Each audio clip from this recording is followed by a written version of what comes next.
हे कुठले कुठले करिअर्स आहे याची तुम्ही नक्की माहिती घ्या. तुम्हाला इंटरेस्टिंगली हे पण माहिती असेल की येणाऱ्या काही वर्षामध्ये स्पेसमध्ये, अंतराळ क्षेत्रामध्ये शाळा असतील, हॉस्पिटल्स असतील, सिनेमा थिएटर्स असतील. थोडंसं आश्चर्य वाटेल पण हे सगळं घडणार आहे. मग त्यासाठी आपल्याला वेगवेगळ्या लोकांची गरज पडेल. जसं ट्रॅफिक कंट्रोलिंग आपल्याला पृथ्वीवर करावं लागतं तसं ट्रॅफिक कंट्रोलिंग तुम्हाला स्पेसमध्ये करावं लागेल. तर तशा इंजिनियरची गरज आहे.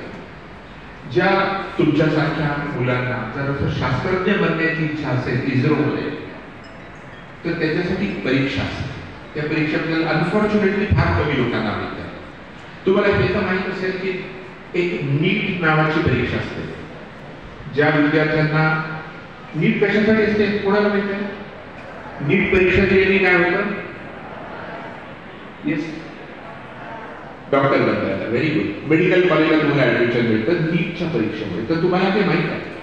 JEE एक्झाम तुम्हाला माहित आहे. एक अद्यावत उत्तम अभियांत्रिकी कॉलेजमध्ये प्रवेश पाहिजे असेल तर तुम्हाला नीट JEE एक्झाम ऍडव्हान्स ही क्लिअर करावी लागते. पण जर तुम्हाला इस्रोमध्ये शास्त्रज्ञ बनायचं असेल, देशाच्या टेक्नॉलॉजिकल डेव्हलपमेंटला हातभार लावायचा असेल, अतिशय प्रतिष्ठेचं पद प्राप्त करायचं असेल तर एक परीक्षा असते. आता तुम्ही नशीबवान आहात की तुम्हाला मी या परीक्षेची माहिती थोडक्यात सांगतो. ICRB नावाची ती परीक्षा. आता ते तुम्ही गुगलवर नंतर सर्च करा पण तुम्ही लक्षात ठेवा ICRB. Okay, ISRO centralised recruitment board ही परीक्षा केव्हा देता येते? तुमचं ग्रॅज्युएशन कुठल्याही क्षेत्रात झाल्यावर तुम्हाला ही परीक्षा देता येते. आणि अंतराळ विश्वामध्ये एक ज्युनियर सायंटिस्ट म्हणून काम करण्याची संधी उपलब्ध होते. आणि देर आर मेनी पोस्ट. कदाचित मला असं वाटतं की तुमच्यापैकी काही लोकांनी ही ICRB एक्झाम पास करावी आणि इस्रोमध्ये एक अंतराळ वैज्ञानिक म्हणून एक तुमचं नाव कमवावं.